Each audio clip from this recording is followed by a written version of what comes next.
विधि, ओ विधि, शायद मुझे आने में थोड़ी देर हो जाए। तुम ऐसा करना, चारा काट के रख देना, फिर मैं आकर खुद ही ले आऊंगा। शंकर दूध निकालकर टेम्पो में ले जाता है और विधि चारा काटने चली जाती है।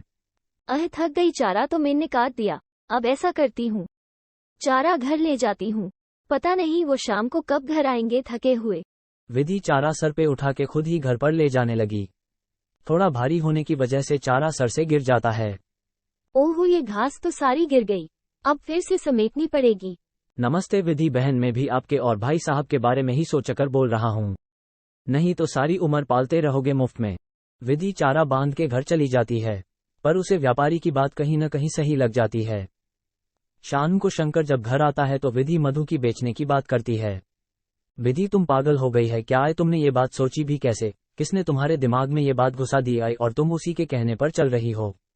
उसका क्या है, यहाँ से सस्ते भाव में ले जाएगा आय और आगे डबल में बेचेगा। ये व्यापारी ऐसे ही होते हैं। तो कौन तुम्हें इसका लाख रुपये देगा? मुफ्त का खिलाने से अच्छा है 7,000 तो आएंगे ना।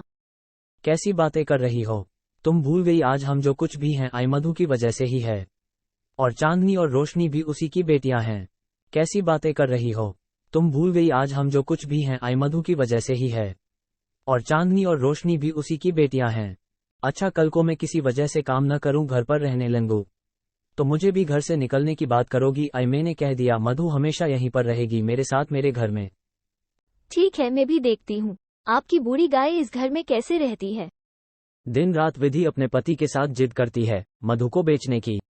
फिर एक दिन शंकर बीवी के आगे मजबूर हो जाता है और उसे बीवी की बात माननी ही पड़ती है। अगले ही दिन व्यापारी को घर बुला लेता है। चांदनी, देख तो जरा ये कौन आया है हमारे घर पे। हाँ दीदी, और इसके हाथ में रस्सी भी है।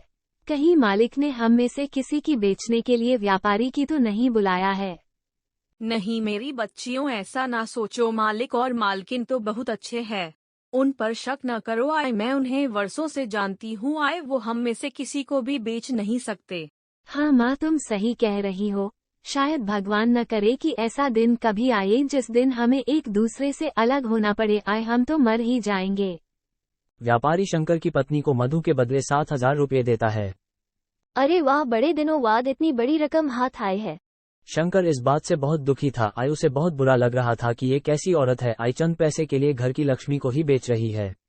थोड़ी देर बाद शंकर मधु के पास आता है और उसके सर पे हाथ फेरता है। आह आह आह आह, मुझे माफ कर दो मधु, मुझे पत्नी की जिद के आगे तुम्हें बेचना पड़ रहा है। उसे लगता है कि तुम अब बुरी हो गई हो, हमारे किसी काम की नहीं रही, हो सके तो मुझे माफ कर देना। ये सुन के मधु, चांदनी और रोशनी को बहुत बड़ा झटका लगता है। अनहमा, तुम्हें तो बड़ा यकीन था मालिक पर। देखा कैसे यकीन तोड़ दिया एक ही झटके में। आपने इनके लिए इतना कुछ किया, दूध के साथ अपना खून भी निचोड़ के दिया। जब इनकी घर गृहस्थी बन गई तब इनको लगने लगा आप इनके किसी काम की नहीं हो। कल को ये लोग हमारे साथ भी ऐसा ही करेंगे। अब क्या होगा माँ? ये व्यापारी आपको कसाई को दे देगा। हाँ माँ, इंसानों को जिस चीज से फायदा होता है उसी को रखते हैं। अगर वो चीज किसी काम की न रहे उसको नहीं रखते। बहुत मतलबी होते हैं ये इंसान। बुरा तो मुझे भी बहुत लग रहा है मेरी बच्चियों, पर मेरी भी समझ नहीं आ रहा कि मालिक ऐसा क्यों कर रहे हैं। व्यापारी मधु को रस्सी से बांध कर ले जाने लगता है। चांदनी और रोशनी बहुत रोती है। माँ माँ माँ, हम आपके बिना कैसे रहेंगे। व्यापारी रास्ते में मधु को बहुत मारते मारते ले जाता है। घर पहुंचकर उसे गौशाला में बांध देता है और उसे खूब चारा खिलाता है। लेकिन मधु पता था कि उसे खूब खिलाएगा पिलाएगा और कसाई को बेच के मोटी रकम वसूल करेगा। फिर थोड़ी देर में कसाई व्यापारी से मिलने आता है। व्यापारी उसे कहता है कि कुछ दिनों में आकर उसे ले जाए। नहीं नहीं, ये व्यापारी तो मुझे कसाई को सौंप रहे हैं। मुझे नहीं मरना। मालिक, आपने ऐसा क्यों किया? मेरी क्या गलती थी? हाँ, मुझे इतनी जल्दी हार नहीं माननी चाहिए। मुझे वापस अपने मालिक और अपनी बच्चियों के पास जाना होगा। न जाने मेरी बच्चियों का मेरे बिना क्या हाल है। उधर चांदनी और रोशनी का अपनी माँ के बिना बहुत बुरा हाल था। फिर रात को जैसे तैसे मधु गले का खूंटा तोड़ गौशाला से भागकर मालिक के घर पहुंच जाती है। चांदनी और रोशनी को अपनी माँ दिखती है। उनके लिए मानो सवेर हो जाती है। मधु अपनी दोनों बच्चियों को गले से लगाती है। हाँ मेरी बच्चियों, मैं अब कभी भी नहीं जाने वाली हूँ। सुबह जब शंकर दूध निकालने गौशाला में आता है और वहां वो मधु को देखता है तो बहुत खुश हो जाता है। उसके सर पे हाथ फेर के प्यार देता है। विधि आए, ओ विधि, देखो तो कौन आया है। अरे क्यों चिल्ला रहे हैं आप?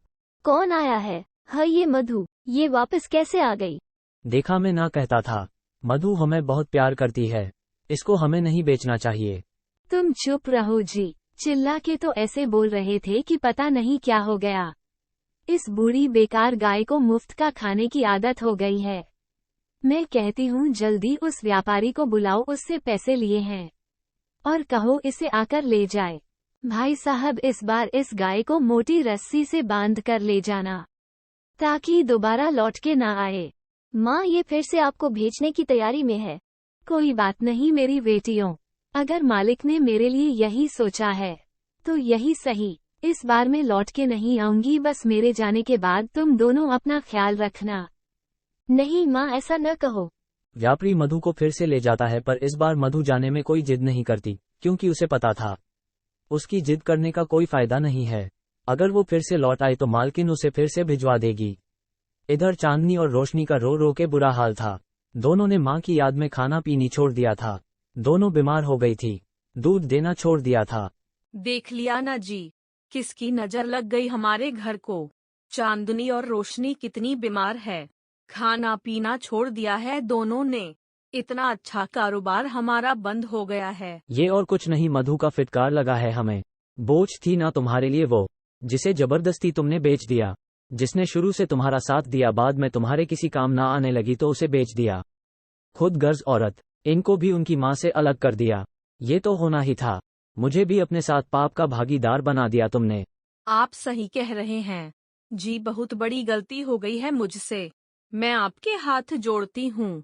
आप उस व्यापारी के पैसे लौटा दीजिए और मधु को घर ले आइए। अगले दिन जब शंकर और विधि व्यापारी के घर जाते हैं तो वहां वो देखते हैं कि व्यापारी ने मधु को कसाई को बेच दिया है और कसाई उसे ले जा रहा है। अरे कौन हो तुम और मेरी मधु को कहाँ ले जा रहे हो? कहाँ ले जा रहा हूँ मतलब, मैंने इसे खरीदा है, और वो भी डबल भाव में। मैं तुम्हें इसके भी डबल पैसे दूंगा, मेरी गाय मुझे वापस कर दो।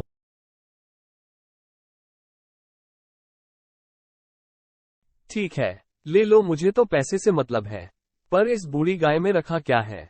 वो तुमसे मतलब नहीं है, तुम पैसे लो और हमारी गाय वापस करो।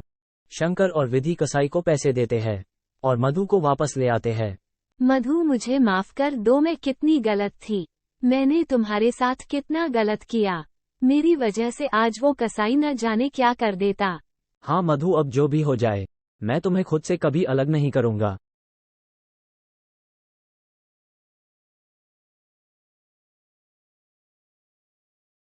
जब चांदनी और रोशनी अपनी माँ को वापस पाती है तो बहुत खुश हो जाती है और दोनों अपनी माँ के गले लग जाती है।